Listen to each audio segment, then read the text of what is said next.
You online, guys. Just want to let you know we're just going to keep it to graphics because we have a room of young people, and there's nothing more awkward than your mom being like, remember when you sat in that study? So we're just going to let them be. So guys, good evening. We're going to be talking about lust tonight. How many of us knew this coming in? Welcome everyone else. Let's start off with a little bit of a reason why we're talking about this. Okay, guys? Number one, this is like a really major sin that has taken hold of our society, okay? Our society isn't exactly killing it with taking large leaps forward, morally really in any area, but we are also statistically more chained to this one than anywhere else. And I don't think we talk about that a ton, and we don't talk about the other things surrounding it, okay? So before we get into this message, I want to warn you guys that we'll be talking about pornography. We'll be talking about masturbation, about cheating on your spouse, and about sex in general, okay? This is not going to be that high school camp message where lust and pornography are just synonymous, and that's like the same thing. We're just using a nice code word. All right, we want to flesh this subject out a lot more. This is not going to be as tame as those high school messages. All right, so for that reason, I'm going to ask a favor. Because when I used to do messages like this back at BCH, I would always joke about like I was going to get fired. That was like the end result of like, hey, if they hear about this, that's not what we're playing with anymore. All right? We're a church now. We're doing our own thing, which means that this has the potential to impact our viewership online and people who even attend this church. Because this is being live streamed, this is being recorded, and we're not going to make it private at any point. All right? So we're taking a stand on this. So do me a favor. Make sure we're listening. Okay? If you guys have questions, ask them. We're live streaming right now. We're going to shut off the live stream once the message is done. So if you guys have questions that are a little bit more specific, they're not going to be online, but this is going to be something that, again, we want to take more seriously as we do it together, all right? So, find yourself tuning out. Tell someone else to punch you. We'll go through it, all right? Let's start with our first slide, guys, which is a very easy question, I think, for most of us to answer, and it's not clicked on that. Hannah, can you go click on the slides? I'm so sorry. Thank you. I mean, there could be any Hannah, not Smith in particular. Those online could be any Hannah at all. We cannot, you'll never be able to legally prove that it was Hannah Smith here. Just click the next slide, yeah, and that should be perfect. Thank you. Let's see if that works. Great. We're going to open up with a question. Is lust wrong? Is lust wrong, right? Some people hold to a philosophy that I can look so long as I don't touch. And they treat this area kind of like an antique store with a child, right? Mom says, look with your eyes, not your hands. And so we're like, well, that kind of seems to fit here. I'm just going to imagine, I'm just going to be, kind of eyeballing, but I'm not going to touch, right? And this kind of gave rise to one of those phrases that I hear from some people, which is, who cares where you start the engine, so long as you park in the right garage. They're going, it doesn't matter what I'm lusting after, what I do, so long as I don't actually cheat on my spouse, right? This would be a dude talking here. And I've heard that from Christian mouths, and even Christian couples say they watch pornography together to spice up their sex life. So we need to start here. This seems simple, but we do need to ask this question: is lust wrong? And let's build a biblical case. Adultery, of course, is named as a sin amongst the 10 Commandments. So for us, that's a really easy starting point to say, of course, that is wrong. But what about lust? Jesus in Matthew chapter 5, verse 28 tells us, but I tell you that anyone who looks at a woman lustfully has already committed adultery with her in his heart. Sorry, I was slow on the slide there.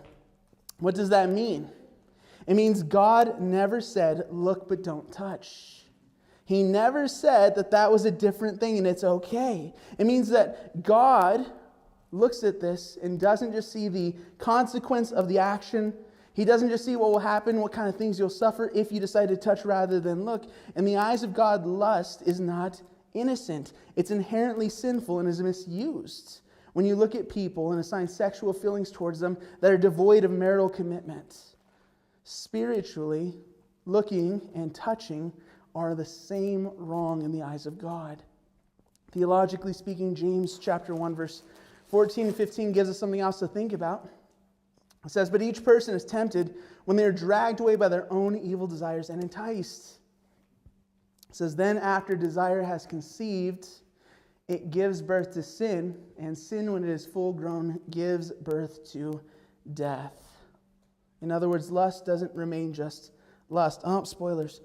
Lust doesn't remain just lust. It can grow and poison.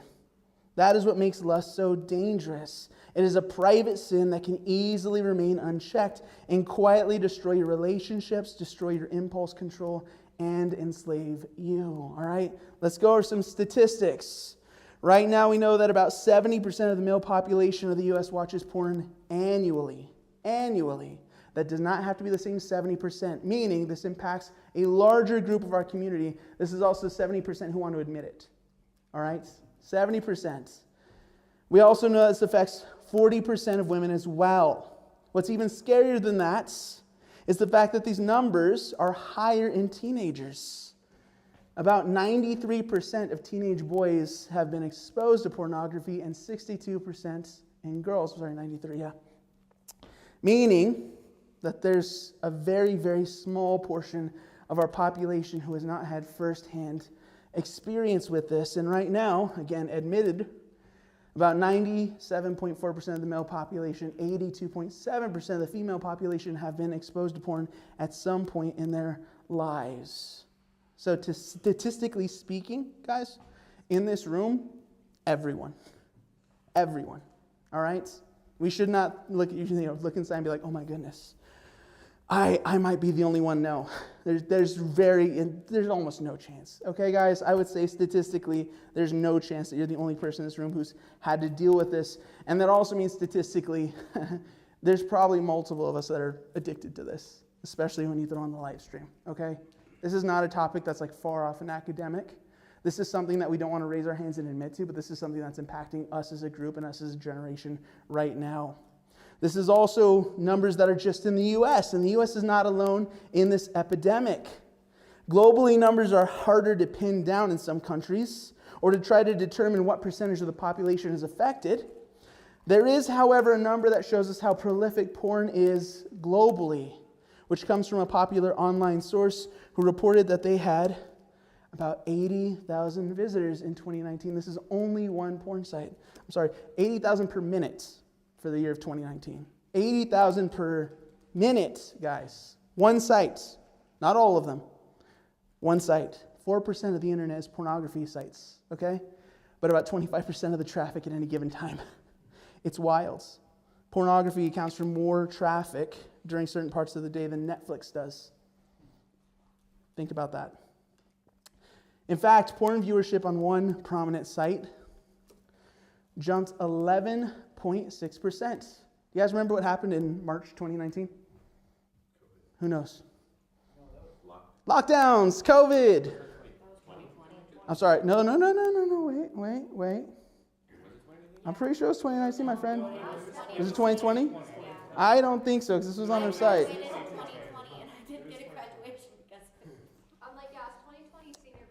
I'm Googling this right now, dude. I'm Googling this right now, because this was in it, unless I got the year wrong on the thing. But no, I don't think so. Let me see. No, you're right, 2020. Thank you. So I put the graphic in the wrong. I'm sorry, guys. Because this was on a research about the lockdowns. So, my mistake. They had a jump, though, pre-lockdown to post-lockdown of 11.6%.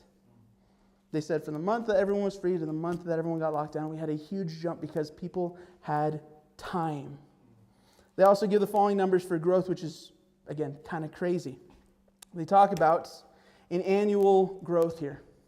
2016, 2017, they said that there was about 23 billion people, again, one site, jumped to 28. It was a 5.5 billion jump.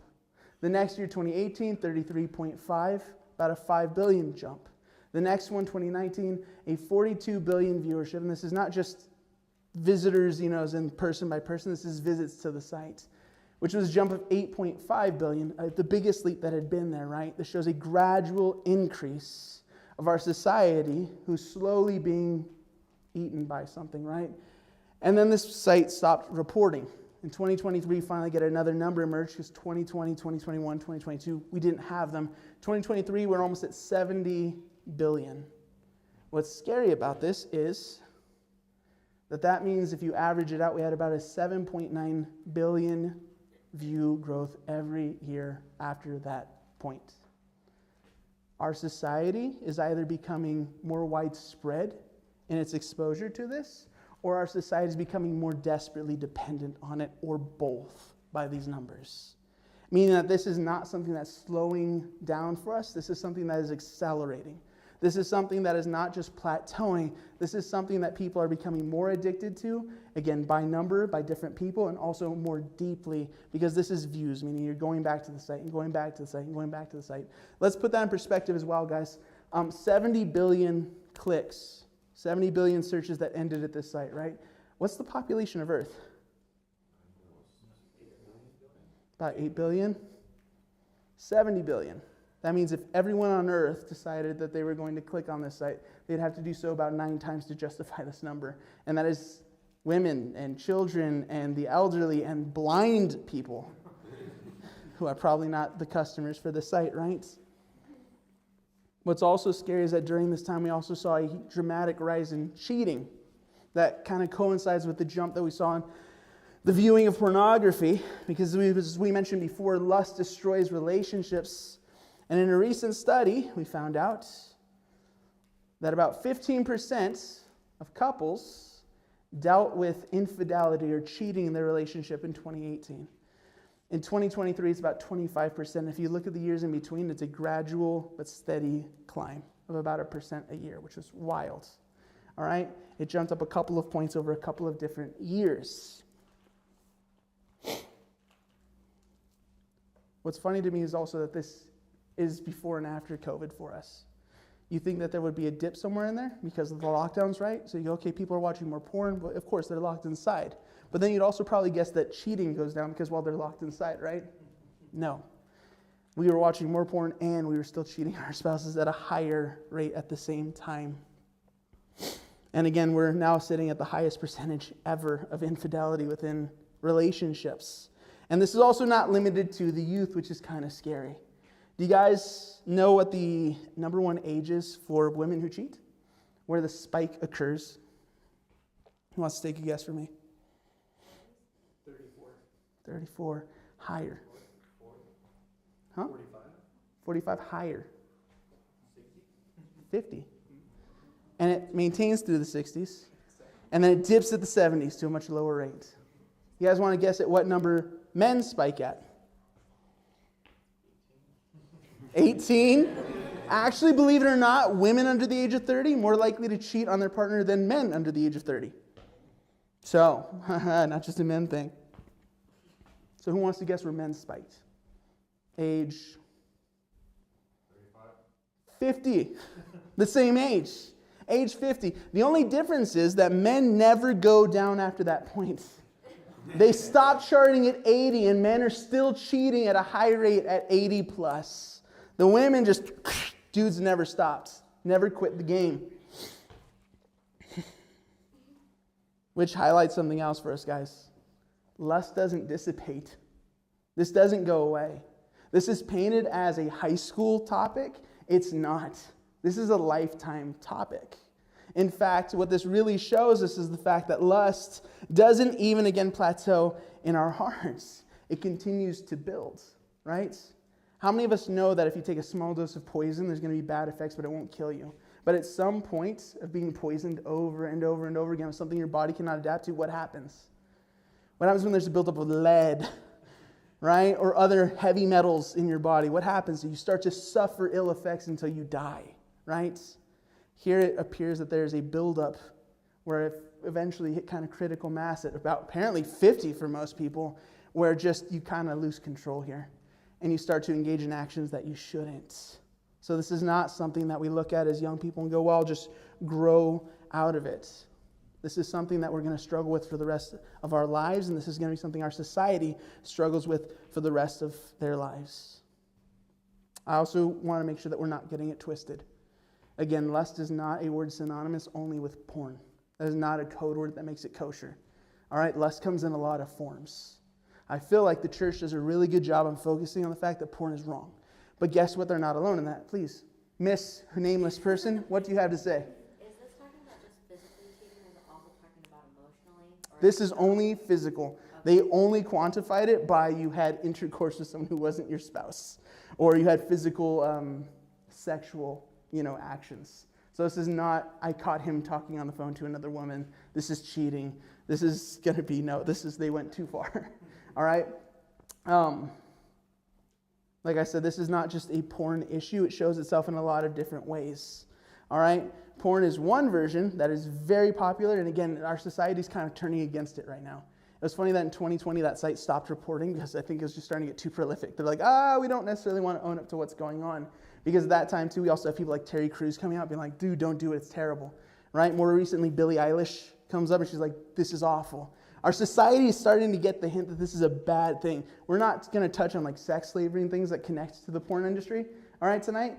But a lot of this stuff has come to light to just like, this is terrible. Adult stars have terribly short lifespans. They're riddled with mental illness, addictions to different narcotics and things like that. Like, this industry only does one thing: kill. That's all it does. The viewers, the people involved, it doesn't make people rich, happy, and old. It makes people dead.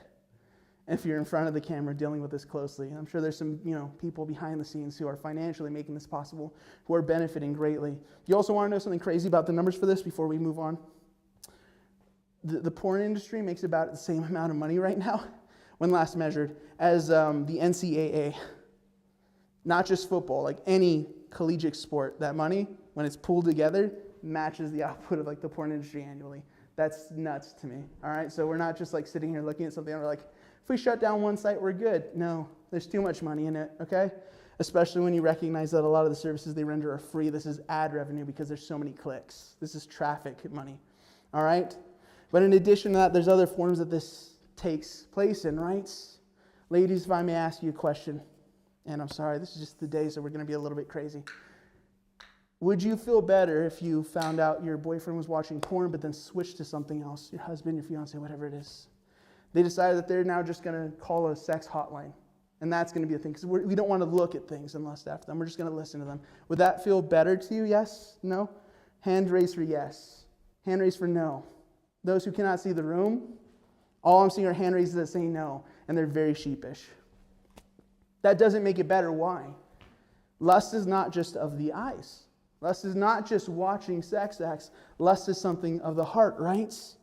Guys, how many of us would be super cool if our girlfriend, fiance, wife is on the phone talking to some dude, just absolutely flirting with him? But she's like, but don't worry, we're never going to be close enough to actually cheat. It's okay. How many of us would not like that? Not like that. Okay, every hand just went up. Awesome, for those online. Some were more sheepish, some were pretty convicted. You wouldn't want that. Why? There's an emotional bond being formed. There's an emotional connection being formed that has a sexual motivation.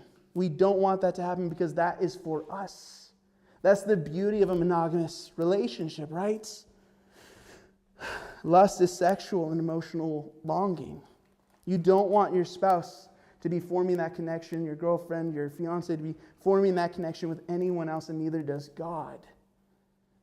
There's another form, however, that kind of goes more unspoken against, or just more not talked about. It's not that people don't condemn it, they just don't really talk about it at all, and it's becoming an emerging market. Another one that lust is really big in. Do you guys want to guess what it is?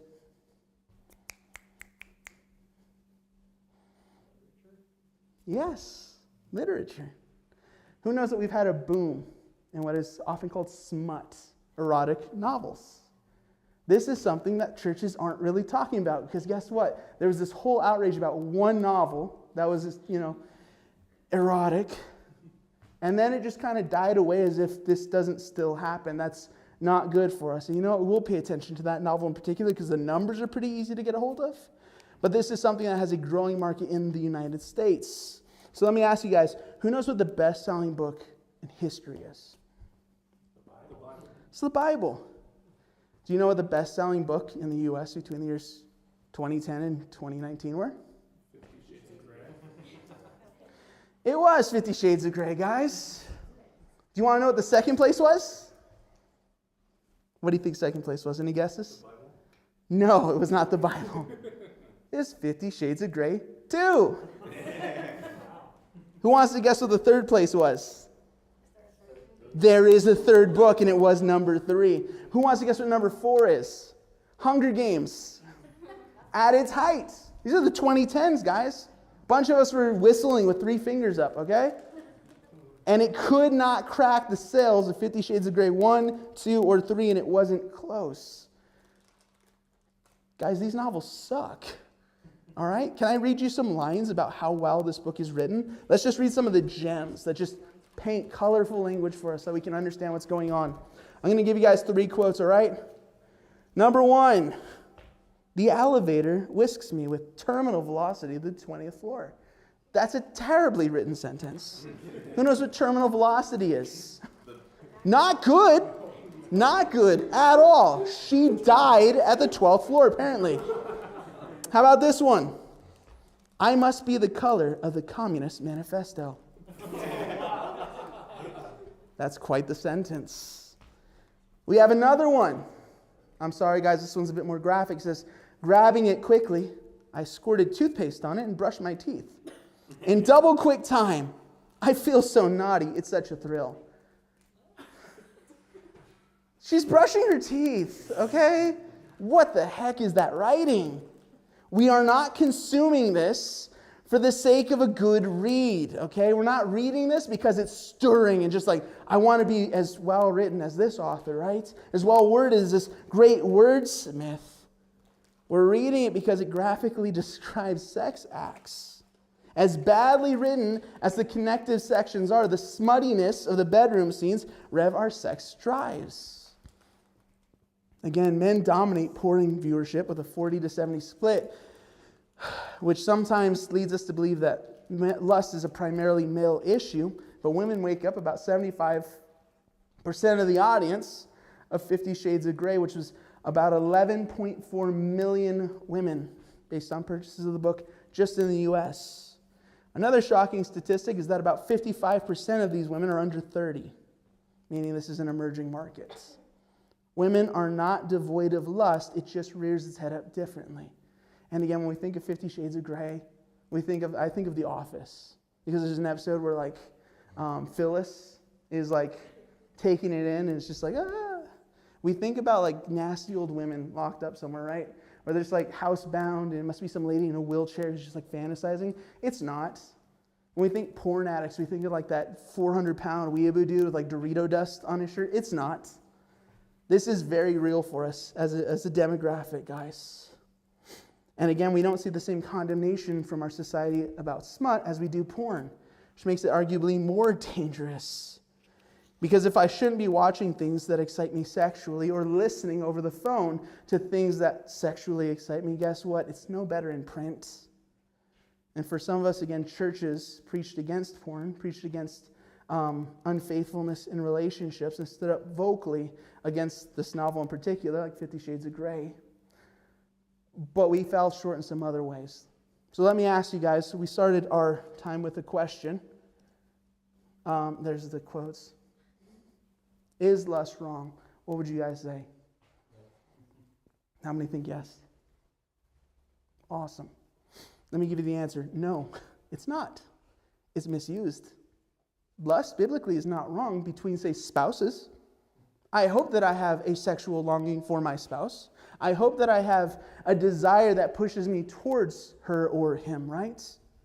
What's the problem in the scripture that we read? Matthew chapter 5, verse 28. This is our misconceptions bit. These are the misconceptions sometimes the church holds.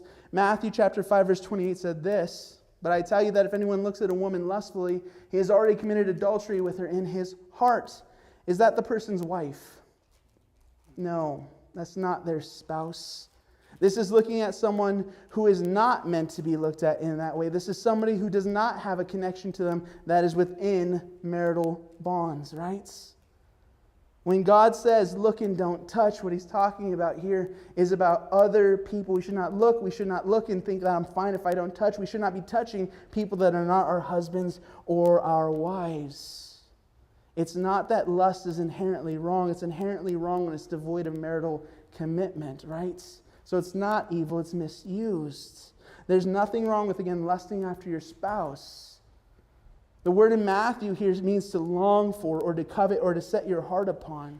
It speaks of focused passion. And even the word covet has been made kind of dirty, but the Bible says not to covet someone else's spouse in the Ten Commandments, not that you cannot covet yours. It says your neighbor's spouse or belongings. It never says that it is wrong for you to have that connection with your wife or husband. God even speaks of having a jealous heart for us, meaning He wants all of us. He wants exclusivity in our relationship with Him. And we should want the same for our spouses. That's what the Bible demands for us, right? And this is where our study is going to kind of diverge just a little bit.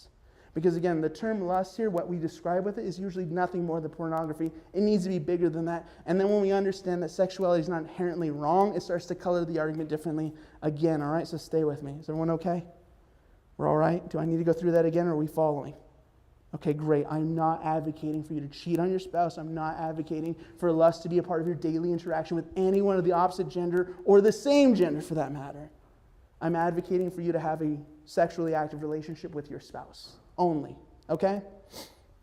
Again, I doubt anyone in this room has not heard the message that porn is wrong from a high school group or from their parents.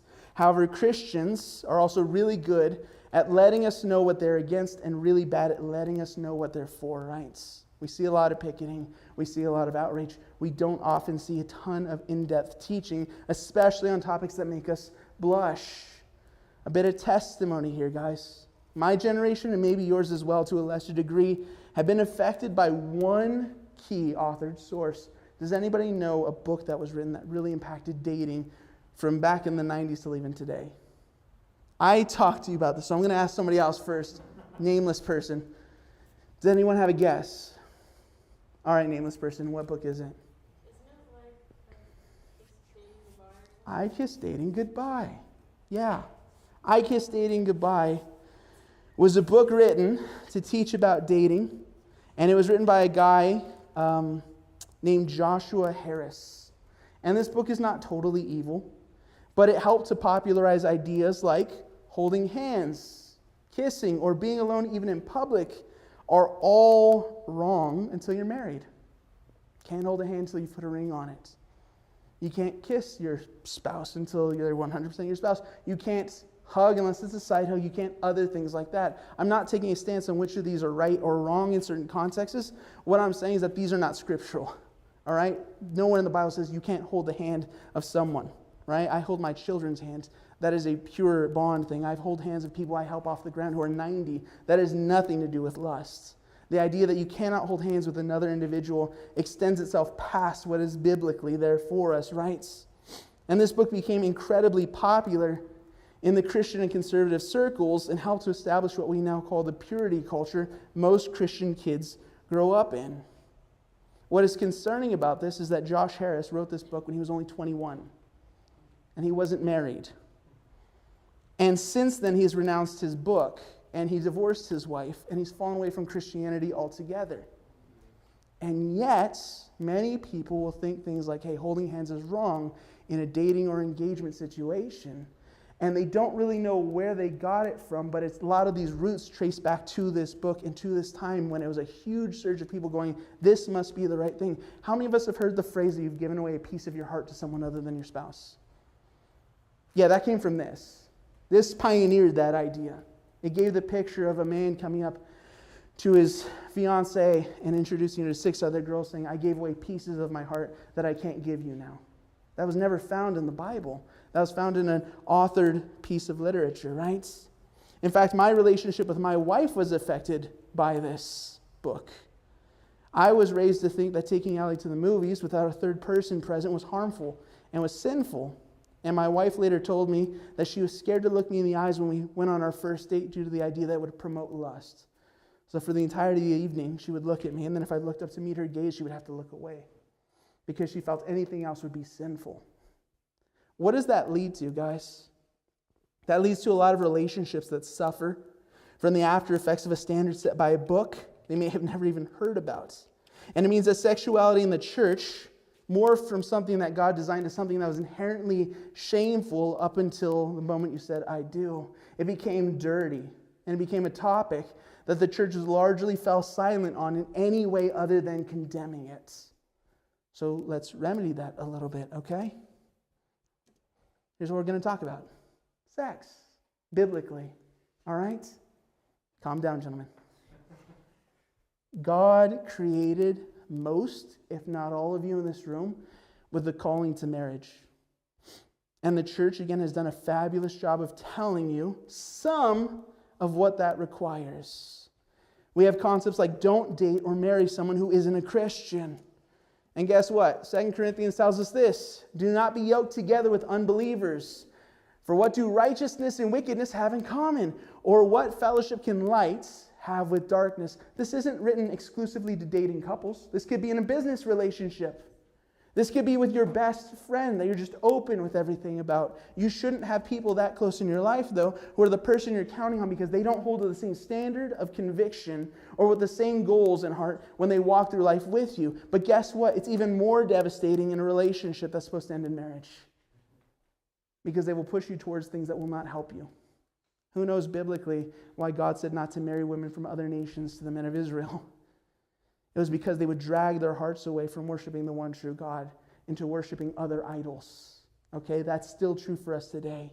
We learn that in marriage we have roles. Guys, big gulp on this one, but let's read Ephesians chapter 5. It says, wives, submit yourselves to your own husbands, not men in general, not someone else's husband.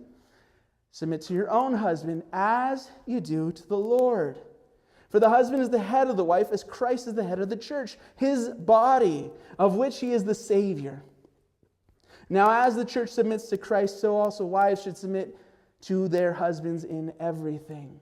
I want to point out, young men, this is not girlfriends. This is not fiancés. And in addition to that, it never said, men, make your wives submit. This is an act of love that a wife takes upon herself. And if she does not submit, the husband does not look over and go, aren't you forgetting something? Men, it says, husbands, love your wives just as Christ loved the church and gave himself up for her. This word love is agape. Agape love is not sexual love. Agape love is not a sometimes love. Agape love is not love when they deserve it. Agape love is the love Jesus showed on the cross. It's when it's inconvenient at any cost, regardless of how you're treated. Women, this is not to look at your boyfriends, fiancés, or husbands and say, agape me, you're not doing good enough. Gentlemen, this is for you to take upon yourselves. Put up your big boy pants and understand that if your wife's being sassy, get over yourself and love her anyways. Okay? Verse 26. To make her holy, cleansing her by the washing with water through the word, and to present her to himself as a radiant church, without stain or wrinkle or any other blemish, but holy and blameless. In the same way, husbands ought to love their wives as their own bodies. He who loves his wife loves himself. After all, no one ever hated their own body, but they feed and care for their body just as Christ does the church. Churches hit that one a lot, guys. This one's a lot of marriage counseling, right? They told us about this one. They also told us that sex outside of marriage or before marriage isn't good. 1 Corinthians lays it out. It says, but if they cannot control themselves, they should marry, for it is better to marry than to burn with passion. Guys, if your significant other is just too hot, you only have one choice. Put a ring on it. I hope we're talking about a believer and you have not allowed your heart to be conquered by someone that you know you shouldn't be hanging around with. But if you're in a godly relationship, college isn't a reason to wait if you're going to fall to lust. Education is not more important than purity. Neither is a job opportunity, anything else. If you're in a committed relationship that has God at its core and you feel as though sex is going to be an issue for you and sexual touch and lust, guys, it's time to marry in obedience to Christ, okay? Parents who are listening, I'm sorry I said what I said. Now let's talk about what churches don't say. They don't say that God has a plan for you to find the right person, stay sexually pure until that person marries you, and then once you're married, do what? They kind of leave it at that point, right? They say, okay, here's all the stuff to do. Stay pure, find the person God has for you, great, everything like that. And then and then get married. And then they just kind of stop off. Or they say something else. What do they tell everybody? Get married and have children. How? You left that part kind of gray. Biblically, you are to find the right person, marry the right person, and then do what? Who's brave enough to say it? Have lots of sex. See, you can say the word. I'm proud of you. Well done. Whew. Genesis chapter 1, verse 28 tells us what, guys? It says that God blessed them and said to them, be fruitful and increase in number. How do you increase in number? Anyone other than Cole? Make more people. How do you do it? Procreate. How do you procreate? You can say the word, Brian, I'm sorry, person who could be any Brian. You could say the word, I promise. God's not going to strike you with lightning. It's not a dirty word. It appears in the Bible. The Bible says Jesus rode into Jerusalem on an, not donkey. All right, you're not going to hell for saying that word if you're reading the King James original. And guess what? Even the new ones say sex. Okay? It's not the end of the world. We need to get over this. And some people, okay, I'm going to say this. So sex is the word, right? And if you're married, guys, and guess what? You're not having sex. What are you doing if God said to have sex? You're being disobedient. You're not listening to God. And again, some people are like, that's a jump. No, that's not. Some people look at this passage and go, that tells us to have children, not necessarily have a ton of sex. So children are the point, right? I had someone tell me, and they're not the only one. I've had lots of people tell me, you know what the point of sex is? To have children, nothing else.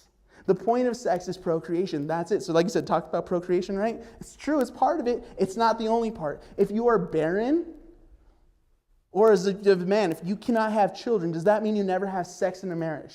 Because the point's not there? No. And you're not having sex believing that you're setting the floor for a miracle, because then that kid's going to justify all that hard work in the bedroom. Sex is okay, guys. Again, I'm not overstepping. Let's read 1 Corinthians chapter 7. The Bible says it. The husband should fulfill his marital duty to his wife. Who knows what that is? Sex. Fathers provide for their daughters. So what's the marital duty a husband has? To please his wife. And likewise, the wife to her husband. Ladies, what's your job in a marriage? To have sex. The wife does not have the authority over her own body, but yields it to her husband. Ladies, this is not a verse that means if he's in the mood, you have to. Because look at what comes next. In the same way, the husband does not have authority over his own body. So he might go, hey, you're in the mood. And you're like, ha, you're not. It's the end of the conversation. He does not have authority over his own body, but yields it to his wife. Do not deprive each other, not of children, except perhaps by mutual consent, and for a time, so that you may devote yourselves to prayer. Then come together, not have children, again so that Satan may not tempt you because of your lack of self-control. Sex is good. Sex is holy. Sex is necessary. It's demanded in a marriage, and it is obedient service to God. All right? I don't know if you can log that as church time, but it's the next best thing. God desires you to have healthy marriages. And if you want to have a healthy marriage, you need to have a healthy sex life, which means that you have to have an active sex drive, which is impossible if you're always shaming yourself for lusting after your husband or wife in your hearts. It's okay to be horny. Just be horny for the right person. If we look at the trouble we have as single people, guys, and determine in our hearts that rather than learning to control our sex drive, that we should shame ourselves in order to kill it, because that's what many of us do, okay? We look at the job and we go, it's too hard. Many of us look at the task and go, I can't control it, therefore I'm just going to kill it. That's not a good alternative, and I'll tell you why. If we use shame to kill it, we will not be prepared for a healthy marriage. We will lack what is needed to serve our spouses. And we will carry those feelings of shame into our marriage bed. There's a heartbreaking phenomenon within Christian couples. Young Christian couples, I'll say in particular. They keep themselves sexually pure, praise God, amen. But they don't do it by self-control, they do it through shame. And then they get married, they stand up in front of everybody, they share their kiss, they get in a car, they drive to the hotel room, and everything from that point on goes worse. It goes really bad. There's so many stories of people who say, I regret that I didn't sleep around before marriage because when I got there, I didn't know what I was doing. And I felt like I was the problem. And that carried on for years. And when you get to a place where you're supposed to have sex with your spouse, and a woman feels like she's not able to meet the needs of her husband, what does it do to her self-esteem? It kills it. And what does it do to the man's self-esteem? He goes, clearly I'm not doing it right. I'm not what she wants. She looks at me and doesn't see what she needs. I'm failing. And both people walk away from this equation hurt, because rather than bringing something into submission in their lives, they killed it, and it was something that God never said to kill. Christians should not feel ashamed of being naked in front of their spouses or for being horny for their spouses. Christians should not feel ashamed of the thought of imagining their spouse naked. Christians should not aspire to seeing their spouses as nothing more than a really nice Christian roommate. The relationship is inherently different. Do you guys know what the quickest solution is to settle a dumb argument in a marriage?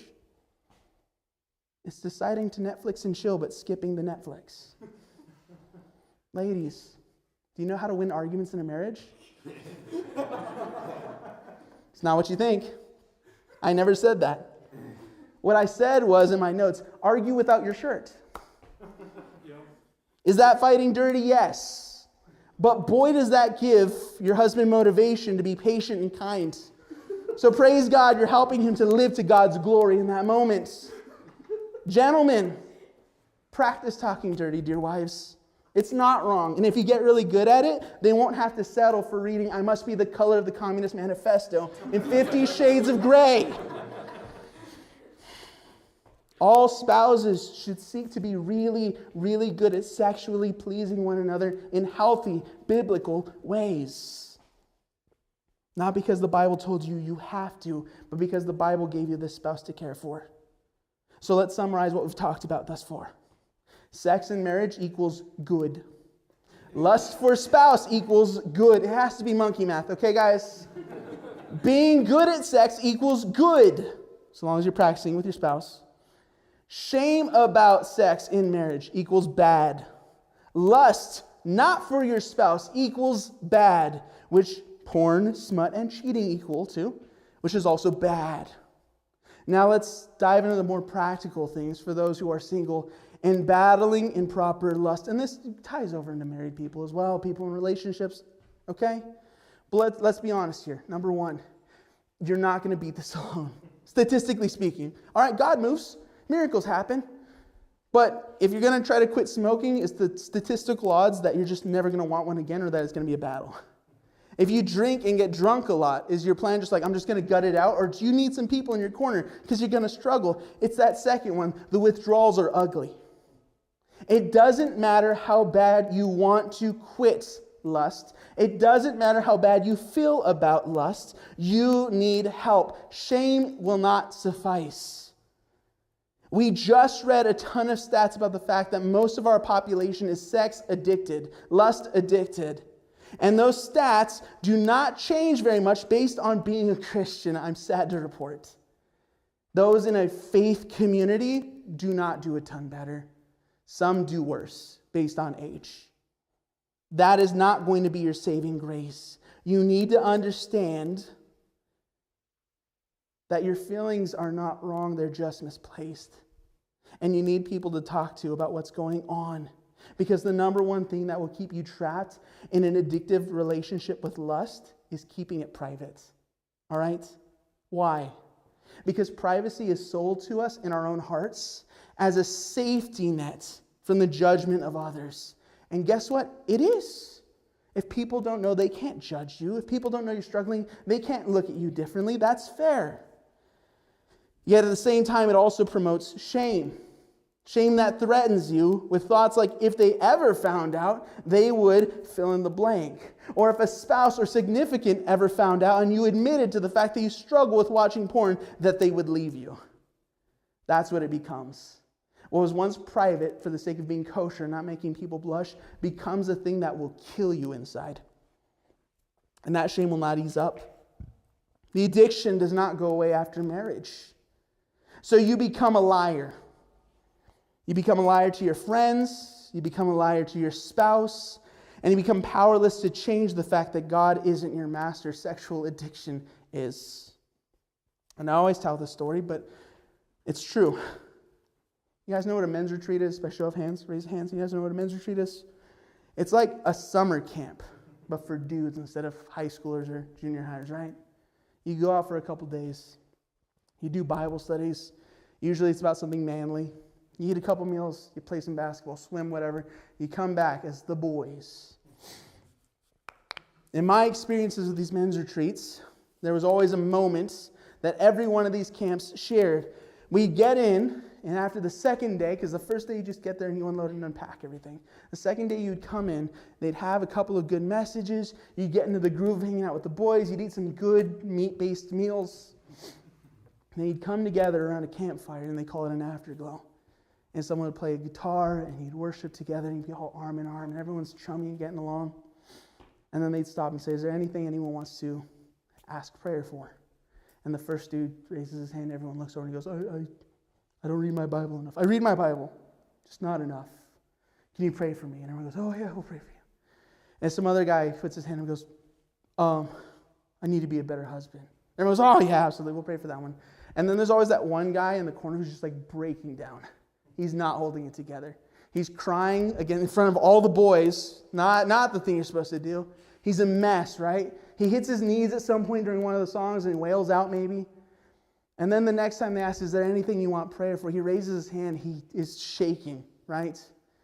And with a shaking voice, he says, I am struggling with lust. And he's convinced that in this camp of like 200 dudes, he's the only one.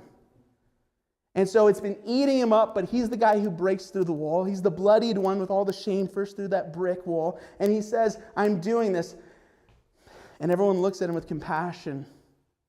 And then suddenly they look at each other and recognize that everyone's looking at him with compassion. And then the second dude says, me too, brother. I haven't had the strength to admit it. And then suddenly most of the hands are up. Because again, statistically, of course they are. And one by one, these men understand that they're not alone in the fight. They were never alone in the fight. Every Sunday morning when they came to church, they were surrounded by people struggling with the same thing. But each of them struggled silently out of fear that everyone else would cannibalize them. But when you put a bunch of grown boys out in the woods together, and one dude's brave enough to crack and let that mask fall just a little bit, everyone else gets to heal. Because they're all struggling with the same battle. We need to have those moments in our lives, guys. Okay? Don't hold it inside. You're not going to win. You're just going to lie to your spouse. If God blesses you one, you're just going to lie to your pastor in your church. You're just going to lie to the people who have the ability to help you, who might be struggling with the same thing and needs your help. You're going to lie to someone whose testimony is that they went through the same thing, maybe at the same age or even in uglier ways than you did. And they have ways for you to have victory, that they found victory in. And they have people that they've already talked to and networked with that they want to connect you with so that you can overcome it.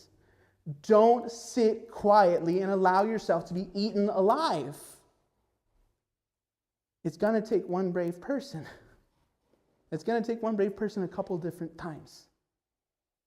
Be that brave person if you're willing to. And if not, look for those people who are brave enough to admit that they're not perfect in your life and attach yourself to them and find a good time to spill your guts. Number 2. Let's talk about winning.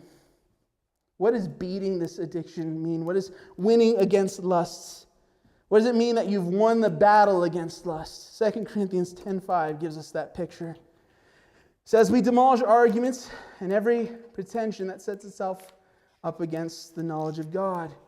Here's the most famous part. It says that we take every thought, right? We take captive every thought to make it obedient to Christ.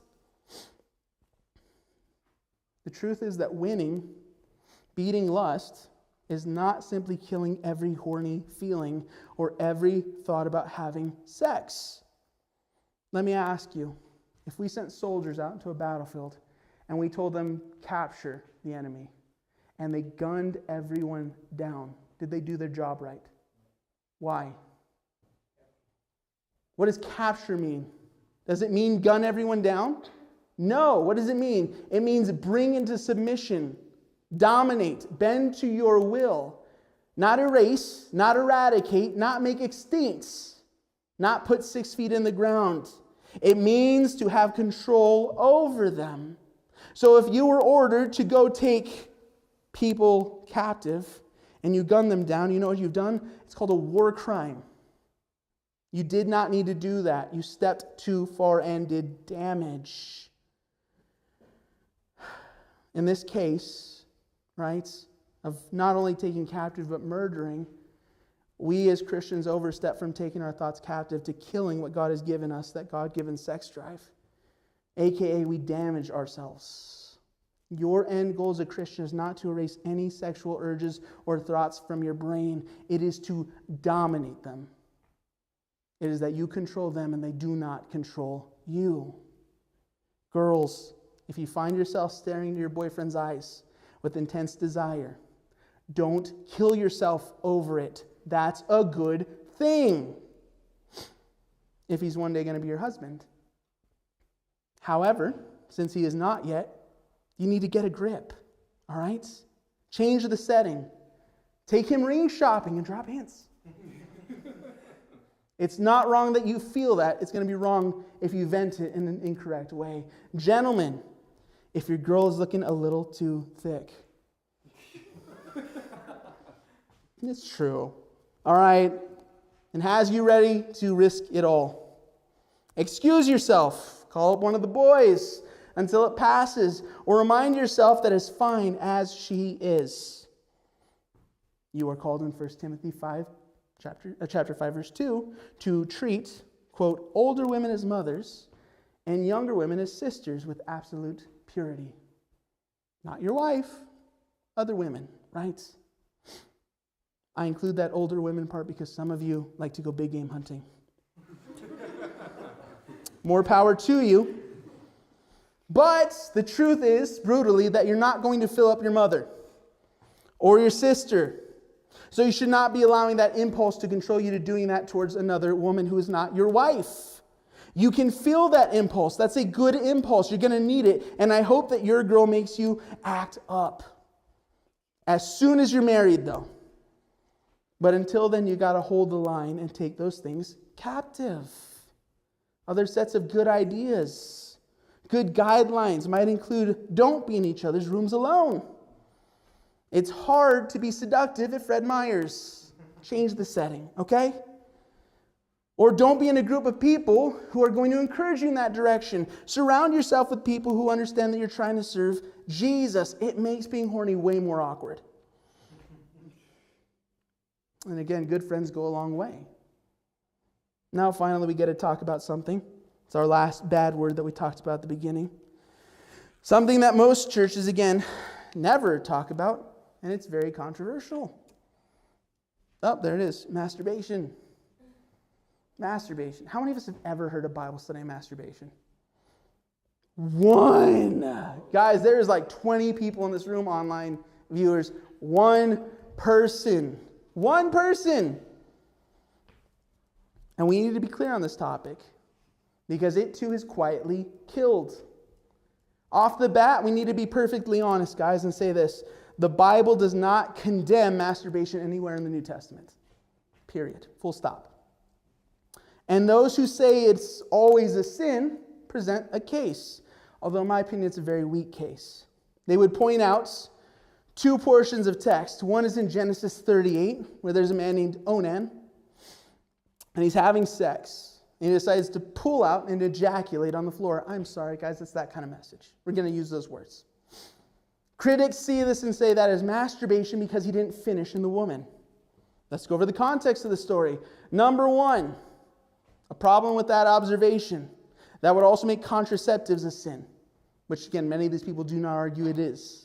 Number two, the context of the story matters. In Genesis 38, the sin named was that he was withholding a son from the woman he was sleeping with. In this chapter, and again, weird old traditions, a woman is married to a man, the man dies. She has no sons, no heirs.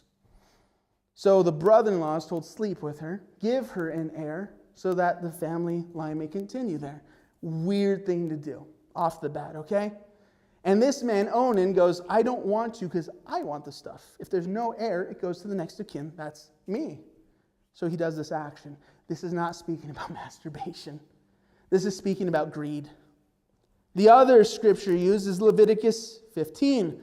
Leviticus 15 verse 2 says this, speak to the Israelites and say to them, when any man has an unusual bodily discharge, such a discharge is unclean. And this chapter goes on to talk about the facts that his bed is unclean, that his clothes are unclean. It's oddly specific that it includes that if someone else is hit with the ejection, or what is ejected, they are also unclean. I don't know when friendly fire would occur, but if it's a wet dream, you're unclean. Your horse is unclean. Everything's unclean. You are to wash yourself. You're supposed to go into the temple, offer up 2 doves. One is a thanksgiving offering, one to be burnt as a sin offering. And people go, see, it's a sin. This is why it's wrong. However, this chapter goes on to talk about the facts that not only is everything he touches wrong, there's other things that can make somebody unclean. The last 2 verses of this chapter say this: these are the regulations for a man with a discharge. It continues on. For anyone made unclean by an emission of semen. For a woman in her monthly period. Whoa! We have taken a turn.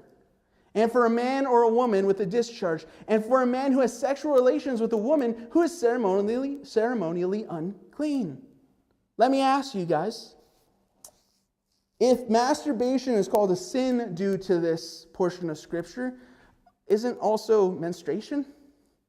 Isn't also having sex? Isn't also a wet dream? Because again, that's not voluntary. That's not you lusting after someone and then deciding to make a wrong choice. That is not something you chose to do. Is that a sin when you did not willfully do anything? Does God hold us accountable for accidental sins? If someone's in a coma, can they sin? No, absolutely not. This is speaking about ceremonial law, as if Leviticus didn't give it away. All right? Not all of Leviticus is ceremonial law, but this is speaking about being ceremonially cleansed. Okay? It was saying, don't come into the temple wearing something that you hit. All right? God is holier than that. Saying, clean yourself up, wash yourself up before you come before God. There was a lot of ceremonial cleansings that were supposed to take place before you came before God. Because it's not a sin to have sex with your spouse. It's not a sin for a woman to menstruate. It's not a sin for you to have a wet dream.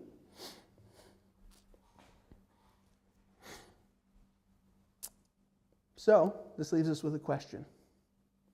Can masturbation ever be helpful rather than harmful? Let me give you an example. For those of you who are not aware, let's see if we're going to go somewhere helpful or wrong here. No, I'm just going to go back to the same graphics. That's the last one. For those of you who are not married, who have not had children, which again, I think everyone in this room, when you get pregnant, if you get pregnant, if God decides to give you a child as a couple, and your wife/you, women, have a child, that child comes out of somewhere in your body and does a lot of damage. Nurse, if I may ask, where do they come from? Your vagina. What else is that used for? Sex, correct. There's a lot of damage that happens, and you're supposed to take about a 6-week sabbatical from doing the dirty. At least. Depending on the damage. Ladies, stitches can happen down there. Other things. It's not a fun time. I don't know if all of you know this. I have 3 children. This is not academic. It's a hardship. Okay? 6 weeks at least go by where your wife is out of commission. Do you know what the worst time to ask your wife for a sexual favor is? When she just had a baby. You don't do that. You don't walk around and go, hey, honey, can you take a time out from sleeping and bleeding and breastfeeding to just, give me a BJ? I'm really struggling here, honey. You don't do that. Why? She's way more important than you are in that moment. The baby's way more important than you are. I'm sorry that I'm being graphic, guys. This is the only way we can do this, okay? Someone has to speak clearly about this. And during that time, you're not sleeping a ton, especially if it's your first child, because every 10 seconds you have to make sure that their chest is moving. And babies take really shallow, quick breaths, so you can't see. It's really hard. And as a father who had a first child, you wake them up so many times. Make sure they're alive. They're sleeping on their back. Everything's right, but you just want to be sure. And then guess what? You get less sleep. You get less sleep. In addition to that, you've never been so stressed. You've never had such real danger so close to you. In addition to that, guys, babies constantly demand things. You're under a lot of pressure, and the question that keeps running through your head is, how did I leave the hospital with this thing? Do they know that I don't know anything? because you're out of your comfort zone. You're constantly stressed, okay? Who knows a really big reason as to why people choose to watch porn and masturbate to it? It's because you get a dopamine drop. A lot of kids who go through trauma early in their lives learn to use this to cope. A lot of us who watch porn and masturbate to it use this after bad days, hard days, as a control mechanism to cope. Do you know when this comes in most powerfully in your life? When you are stressed, tired, overmatched. When your spouse needs so many things that you don't know how to do. Gentlemen, this is the hardest time to remain sexually pure, in my opinion. Again, lusting after your spouse is not wrong. Lusting after your wife is not wrong. And the Bible does not directly condemn masturbation. I cannot tell you guys that biblically that is wrong. I can tell you that it is irresponsible in some ways, but I cannot tell you that this is wrong. Another scenario that comes out is the idea of a soldier who's been married and is away on a deployment. There's very few choices as to what that person is going to do in a time of intense stress and pressure and life or death consequences. Okay?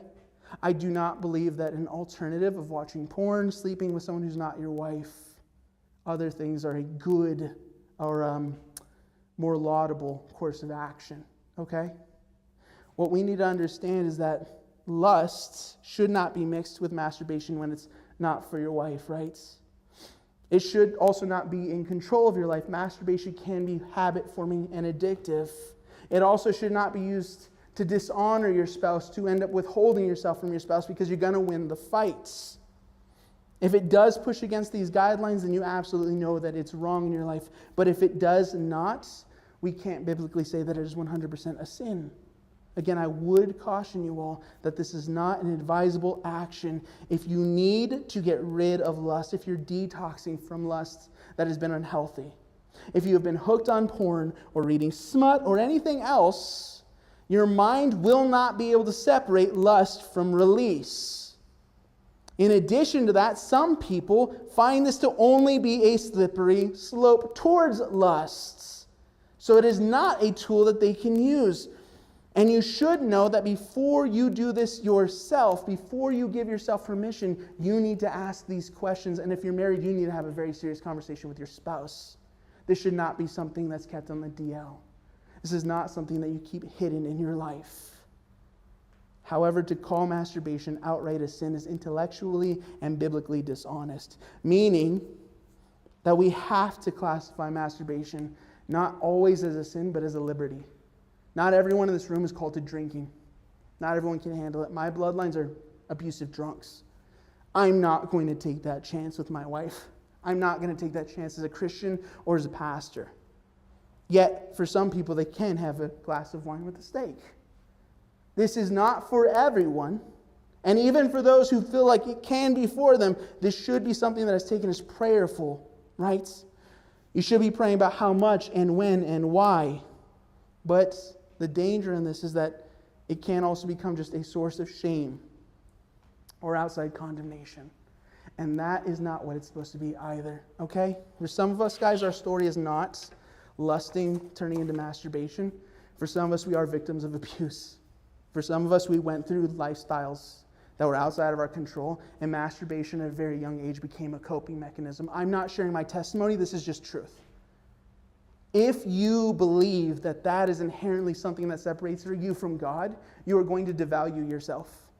You're going to see yourself as damaged goods when the Bible never says that you are.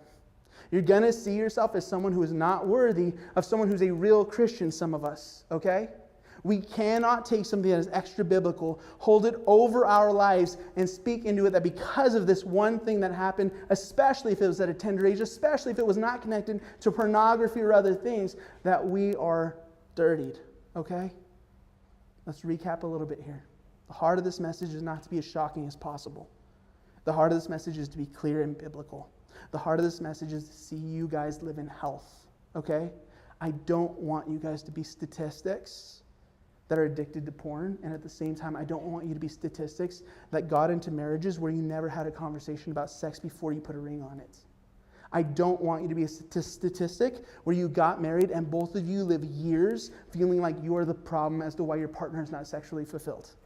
I don't want you to get into marriages where you feel overmatched by even the concept of being physically intimate, which is supposed to be a beautiful thing. I want you guys to understand what is true and what is false here so that you can live your lives trying to dedicate this part of yourself to God towards bringing Him glory. Okay?